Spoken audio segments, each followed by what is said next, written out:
Imagine from here how Nabi Karim Sallallahu Alaihi Wasallam diverted the attention of the Sahaba and our purpose in this world is not luxury and comfort. Our purpose in life is so to obey the commands of Allah subhanahu wa ta'ala and prepare for the year after it is. So here we can see now when the Sahaba saw the impression of the mat on the body of Nabi Karim Sallallahu Alaihi Wasallam, they felt hurt that our Nabi Karim Sallallahu Alaihi Wasallam, how can he stay on the mat only? But they thought that they can have a comfortable bed for him.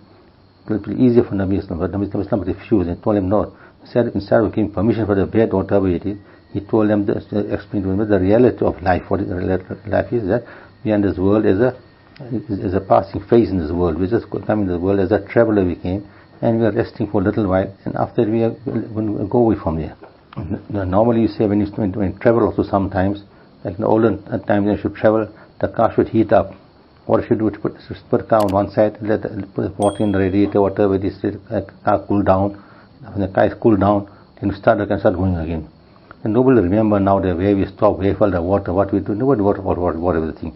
The same manner this world is like they say, we came to this world just for a little while to prepare for the year after, and once we prepare for the year after, we got canvas our journey. In other words, he's trying to explain to us our purpose, and the final destination is Jannat for us. The final destination, not this world. If we stay in this world, it's going to stay forever in this world and prepare such a way that we're not going to leave the world at all. No, we're going to prepare for the world in such a way that our final destination is Jannat. We're going to reach Jannat, we reach there. Just today, that phone call came now also. Molana Abdul Kalam Sahab passed away in Bangladesh. He was reading namaz, Maghrib namaz. In namaz he passed away. So what a beautiful death he had on the Friday also, and in namaz also at the same time. So our purpose and our object of our life is that we go to prepare for Jannat and reach Jannat we go to reach. So to enjoy the comforts of this world is not something of perfection for a person. Like for a little while we take a benefit under the tree, we cool ourselves off, or we rest a little bit, we get strength in our body, and we carry on our suffer after that. The same as this world also is such, it is just a place of, like a station for us, this world is. So this is how our connection should be with the world. But in this world, when you stay in this world, then we got to do business also, we got to do business also. We got to eat also, we got to sleep also. There's all necessities of this world which we got to attend to also. So Nabi Karim Sallallahu Alaihi Wasallam drawing our attention that our full attention wasn't towards the world only, but our attention was diverted towards the year after. Then we are doing, then you are fulfilling the object and purpose of your creation. So whatever capacity we got within ourselves, whatever salahiyat we got within ourselves, the capabilities we got within ourselves, mustn't waste it just for this world, but try and utilize it for acquiring our year after. So this necessity is one thing, and to use something according to your needs is one thing, which is the purpose of our life. But more than that now, that is not a wise person's decision. That so our full attention and our efforts must be for the year after always. Whatever we do must be for the year after, to make how to make Allah subhanahu wa ta'ala happy. In other words, whatever we do for example, if you got a mind of inventing something, for example, also invent something, for example, for the purpose of benefiting humanity, that also is something of sawab it is. When we know that Nabi Karim Sallallahu Alaihi Wasallam was walking somewhere with the Sahaba, and he saw a stone on the road, he picked up the stone, put it onto the side, and told the Sahaba, look, to take away something which is harmful on the road for the people coming after us is also sawab it is. So the purpose of our life is for the year after. The same way you find Nabi Karim Sallallahu Alaihi Wasallam was going to a town, and I saw an old lady, she had the goods to take home, and she was old, she couldn't carry the goods. I was to ask, can I work for you? Can you carry these goods for you to your home? She was very happy, she. And I was put the goods on his head and started walking. On the way now, she's talking with Nabi Karim Sallallahu Alaihi Wasallam that there is one person in Arabia now, his name is Muhammad, and he's a magician, and he's like this and like that. Whatever the people talking, whatever she heard from the people, she was speaking all those things to Nabi Sallallahu Alaihi Wasallam. Some kept on walking. He went outskirts of the Makkah Mukarram and came to a house. He put the goods down in the house and told, I'm happy now, and let me take leave and go. So, but what about your wages I could give you for the work you did for me. And I don't want to, I did just help to please where happy it is. So that if it does, what is your name? Who are you? Where you stay? What are you? Who are you? When someone said, my name is Muhammad. When she heard that, she was so surprised, taken aback that people talk so bad of you and such a good person you are. So our purpose is to prepare for the year after. And in practical, so draw our attention towards that our purpose is to prepare for the year after. Same as, for example, now a person starts thinking, I must do something for humanity, I must invent something for humanity, for example. For example, you see how electricity is being generated. Electricity, you get a turbo moves, and then the lights produce lights, for example.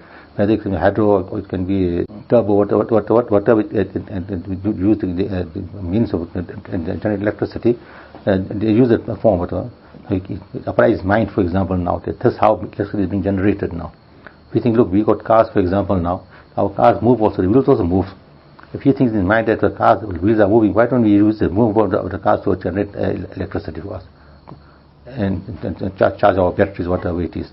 And so he works in that mind and gives something to humanity to make things easy for them. That's also Sahab. It's not that you are only water of the world. You did something to benefit the humanity, you did something also. So to live in the world, to make things easy for us to live in the world, provided your niyat is good, that also becomes Sahab, it becomes. Because you did something good for humanity, and now you pass away, but people are going to use whatever you invented, now you're going to get Sahab for humanity for that. So we're going to understand our purpose, our creation is for the year after, and to prepare for the year after. So whatever good work we do in this world, that must help us after we die also. Then we are wise, and our planning is wise, and we're preparing for the year after. This hadith says, Nabi Karim Sallallahu Alaihi Wasallam says that the poor people will enter into Jannat 500 years before the wealthy people. Now imagine now, to look at it logically also, it makes sense to us. And look at the hadith also, it makes both ways, it makes sense to us.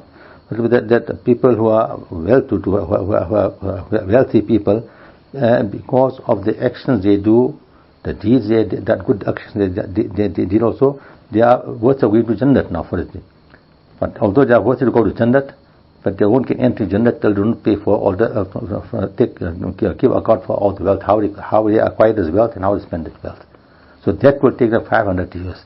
Imagine they're not being punished, not in Jahannam, nothing, but just giving the income and expenditure explanation to Allah subhanahu wa ta'ala, taking 500 years.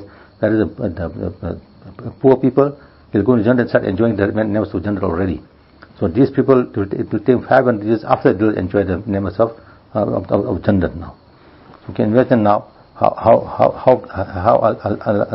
Nabi Karim Sallallahu put a balance to help to make us understand that only acquiring wealth is not our purpose of our life. Our purpose of our life is to acquire Jannah. Even though you acquired wealth in a halal manner or whatever it is, but still could give account for that wealth and then. So that account will take you 500 years. So that's 500 years you are deprived also of utilizing the nemas of Jannah in other words. And the poor people, because they don't have to account for any wealth they got to them, and they'll go straight away into Jannah, they will go. And in the world, we normally say for 40, 50, 60 years we see in this world. But there, to take account and give account for our wealth, will be 500 years. Just imagine what the great gap there is in between. That's why it comes in hadith also, a person won't leave his place to go into Jannah until he don't answer those questions to Allah subhanahu wa ta'ala. From these questions and answer, Allah will ask him was, how do you acquire your wealth and how do you spend your wealth also. So all this will be being asked there while you are answering for all your wealth, how it's accumulated it, how you spend it, whatever it is. That will take so much time that you feel hurt that now I'm supposed to go to Jannah. I'm worthy to go to Jannah also. My action was up to it, but I could get account for the wealth of mine. Now I'm deprived of the luxuries and the comfort of Jannah for 500 years already. In another hadith, Nabi Karim Sallallahu Alaihi Wasallam says that I went to Jannah and I peeped into Jannah and I saw that the majority of the people in Jannah are fuqara, poor people. And then I peeped into Jahannam and I saw the majority of the people in Jahannam are women. Here you can see from here, similar to the previous hadith here also, that when they got less wealth, then they could answer less. So because of that, they will go into Jannah, they will go. And those people who acquire wealth, they go out to difficulties. Now they go to see what they acquire the wealth in a halal manner, acquire the wealth in a haram manner, whatever way, how they acquire the wealth. Did they please Allah subhanahu wa ta'ala, or they displease Allah subhanahu wa ta'ala in acquiring this wealth also? So that's how in the beginning of the chapter also was mentioned that the Nabi Kareem sallallahu alaihi wasallam said, I don't worry of your poverty, but I'm worried of the wealth that will come to you. In poverty, a person can make sabr also, he can do without it, never. But when wealth comes, now to resist oneself, to misuse that wealth, that is very difficult now. So even if a person acquires wealth in a halal manner, he still goes to pay in halal manner also. A person acquires wealth in a halal manner, spend in a haram manner, there's a problem for him. When he acquires wealth in a haram manner and spend it in halal avenues, that also is a problem. So it shows how important it is that we got to try and see that how we got to look after our wealth, how acquire our wealth, how we spend our wealth also at the same time. Now, in Jahannam, when Nabi Kareem saw in Jahannam, saw the majority of the people in Jahannam were women now. So once Nabi Kareem went to the ladies, had ijtima, giving them a talk, and they explained the same thing explained to them. So from amongst the women, they asked a question to Nabi Kareem, why is this less? Why women is more in Jahannam? You can imagine the tarbiyat Nabi gave to the Sahaba and the Sahabiyas, they had that soberness within themselves. They should ask questions in a sober manner also. Now here also when Nabi said this, so they wanted to find out why is this. In other words, we can stay away from those things and we can also go to Jannah in other words. So when I asked Nabi Kareem, why is that women are more in Jannah? Now we see now the women normally, women are women, you know how their behavior is normally. They'll go into Jannah not because they are women. They'll go into Jannah because of the actions they do, because of the deeds they do, how they conduct their lives. Because of that they'll go into Jannah, not because they are women. And nowadays find people who have that nature of equality within themselves, they object on this. How come? Why is women going to Jannah? Why more women in Jannah? So the answer to that is this: that women are not going to Jannah because they are women. They're going to Jannah because of the actions of the deeds what they're doing, and because of that they're going into Jannah. I don't know, Nabi Kareem, another place Nabi Kareem sallallahu alaihi wasallam said that what is the speciality or the qualities of women normally? See, the speciality of women is what Nabi Sallallahu say that they like to curse people a lot. They like to belittle people a lot, and they speak such words that the next person gets hurt about it. So they don't utilize their speech responsibly. And whatever comes in their mind, they'll speak. They don't worry whether it hurts somebody, don't hurt somebody, value somebody's rights, not value their rights. They just want to speak whatever. So because of that, they speaking, because of that, they can't control their speech. Because of that, they'll go into Jahannam, in other words. Sometimes I find someone will speak such words, the next person gets angry because of that now. It normally happens, you find. So because of that quality they got within themselves, that that crime will take them to Jahannam, in other words. So Nabi Kareem Sallallahu tried to draw the attention to the woman that if you want to go to Jannah, then don't do these things, in other words. Otherwise you have to go to Jahannam, in other words. And the second thing Nabi Kareem Sallallahu explained, he said that Watakuruna Ashir. In other words, what they do, they're not grateful to their husbands. In Arabic, Ashir means husband, the person who is looking after you, and will be grateful to them. So in Quran and Hadith you'll find the word Ashir comes the kufr.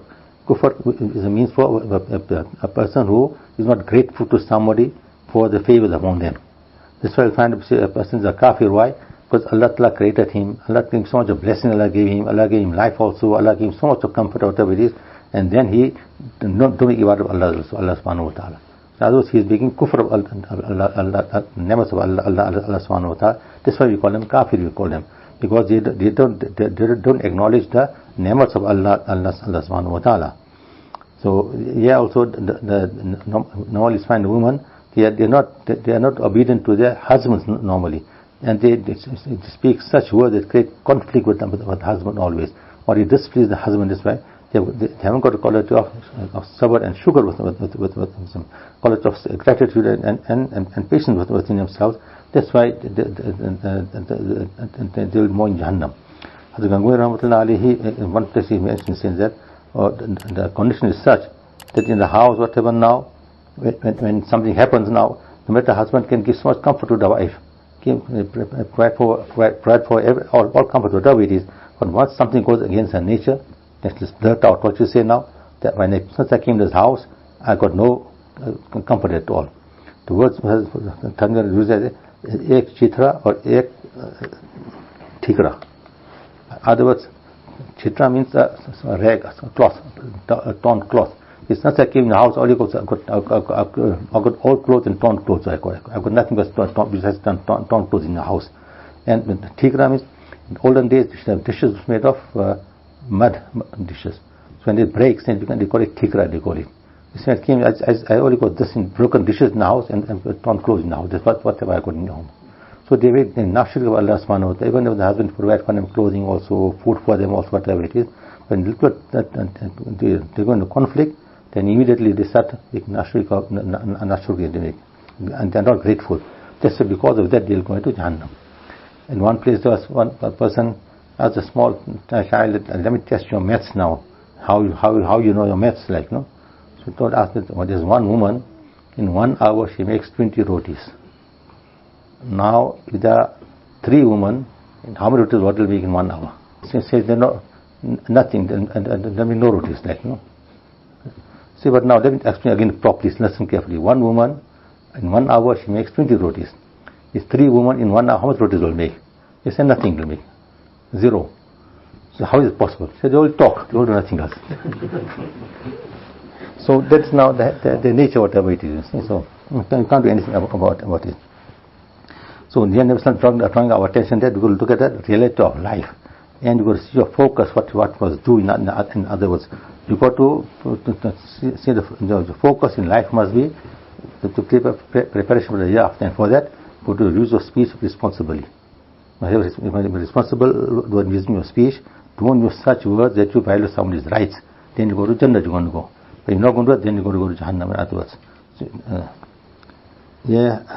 another hadith here, Nabi Sallallahu Alaihi Wasallam mentioned, he said that when I stood by the door of Jahannam, then I saw that most of the people in Jannat were poor people. And those people who were well-to-do in this world and had wealth with themselves, they were stopped by the door of Jannat. And those people whose decision was made for them to go into Jahannam, they will put in Jahannam, will put. Otherwise, now one place that will go to Jahannam, people will go into Jahannam, they'll go away, and will go Jannat, will go into Jannat. But those people who had wealth within themselves will be kept separately, and to give account for what wealth have they done. And in one place, I just mentioned also that now those people who go to Jannat, they must go to, they'll keep such a place in Jannat will be kept that they don't even feel the hurt to see what punishment is given in Jahannam also. For example, you find you have the torture cells they have in there, then the person who's just waiting for his trial, he hears the torture of the other people, he gets frightened himself. What's happened to me now? But Allah says, no, it's not like those who come to Jannat, I'll put it in such a way that they won't even hear the sounds of the people being punished in Jahannam also at the same time. So now these people were, before entering Jannat, they'll be kept aside, and they could give account for how they acquired the wealth now.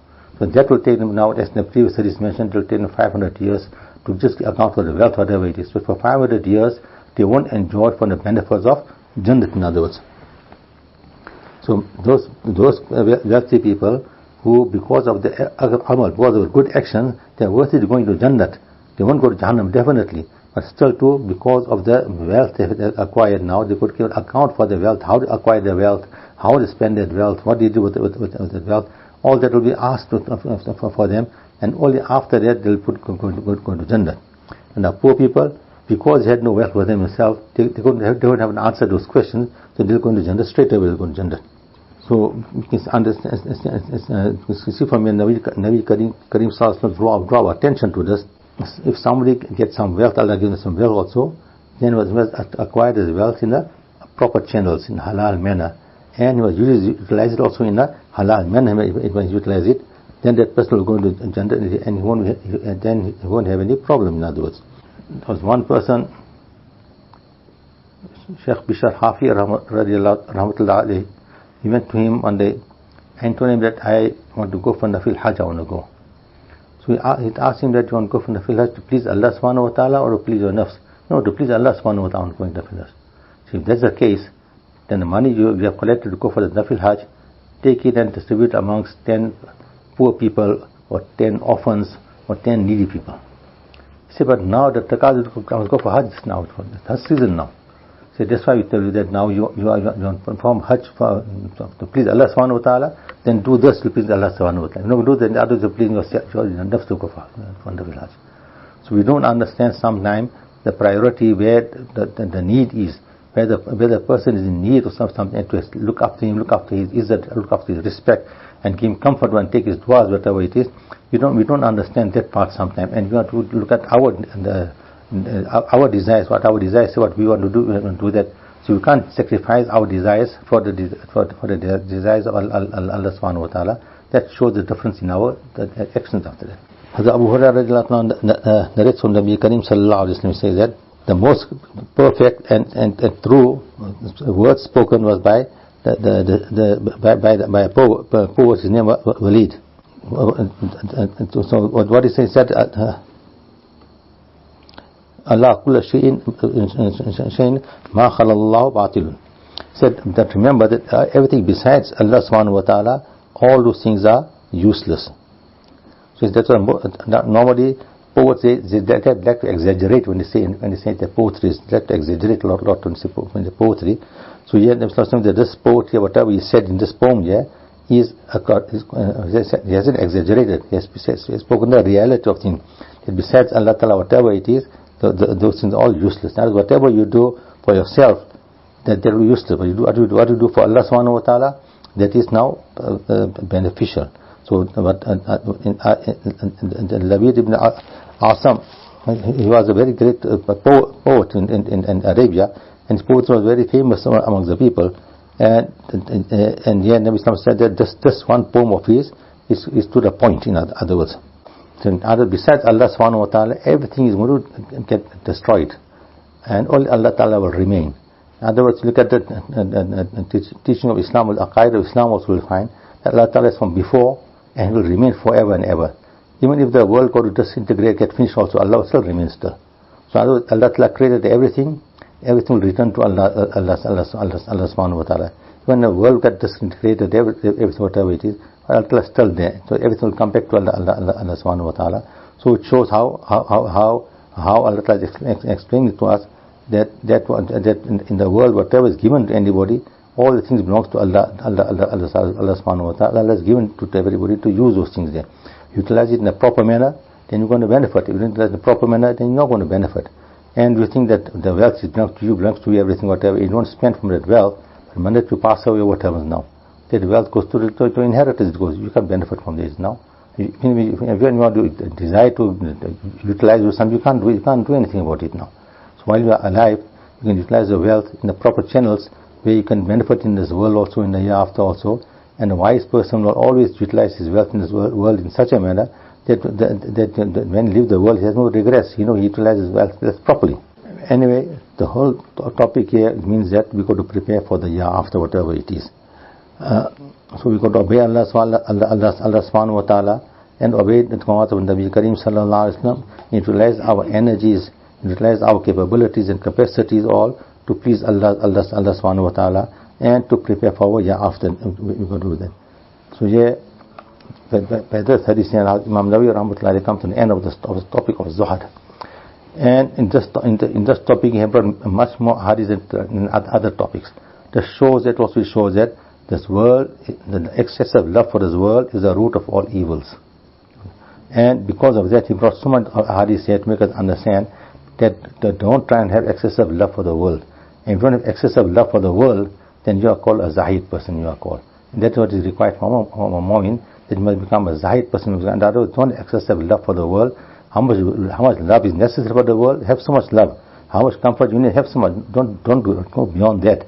Like we find sometimes some people now, they'll sacrifice their important responsibilities also just to go on a holiday, for example. They'll try and sacrifice their education or whatever just to go and enjoy themselves. That shows that they lost the purpose of life. So we could try and understand that our purpose of our life is not to be unaware of our responsibilities. Mustn't be in ghaflat, in negligence, that the purpose is something and you want to do something else. For example, you want to go from here to Durban, and while going you see that now Heidelberg has come, then Villiers has come now. As you're going down, so towns coming, towns are familiar, going on the road to Durban, you're happy now, I'm going to my destination, I'm going. But the other towns come in the opposite direction, now you get worried now, I think I'm not reaching my destination now, I'm on the wrong destination, the wrong route, I think already. So in the same manner, our destination is Jannat, Akhirat now, and on route to Jannat now, if you use the wrong route, the wrong thing you do, you're not going to reach Jannat now. So we've got to try and understand that we've got to utilize our energies, our capabilities, whatever Allah has given to us, to achieve our purpose and object in life, that is the Akhirat, and that is by pleasing Allah subhanahu wa ta'ala. The meaning of Zuhad is that they don't have excessive love for this world. And it doesn't mean that you mustn't earn money, you mustn't earn wealth. It doesn't mean that.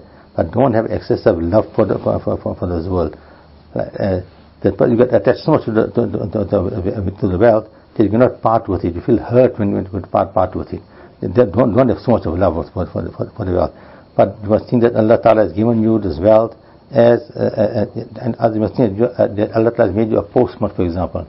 When the letter comes to somebody, in the letter maybe there's a check for somebody else, whatever it is now. Now that postman what will do? He'll take the letter from here and pass it over to the address of the person who it is addressed to. Now he's only an in-between person to just transfer from one place to another place. That's all his work is.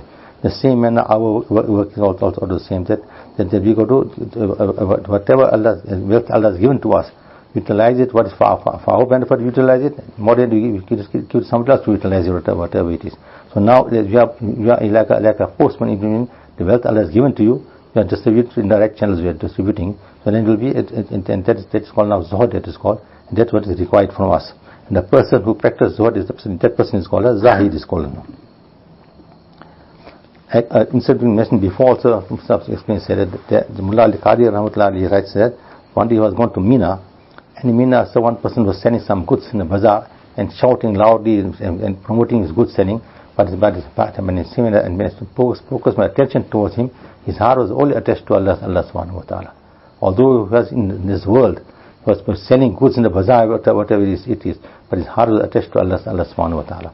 There was no dealing he made against the law of Allah subhanahu wa ta'ala. He made sure that his income was completely halal. On the other hand, when I went to Makkah Mukarramah, I saw a person clinging himself to the Kaaba and saying, Ya Rab, but not in one moment his heart was attached towards Allah subhanahu wa ta'ala. His heart was attached to the world all the time.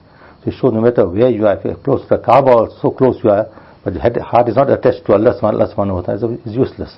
A person is in a bazaar where only the thing opposite to piety takes place, but his heart is attached towards Allah subhanahu wa ta'ala, he's a better person than that person.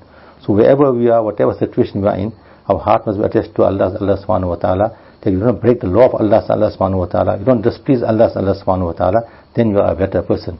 But if you are going to break the law of Allah subhanahu wa ta'ala, and you displease Allah subhanahu wa ta'ala, then you are in problem, in other words.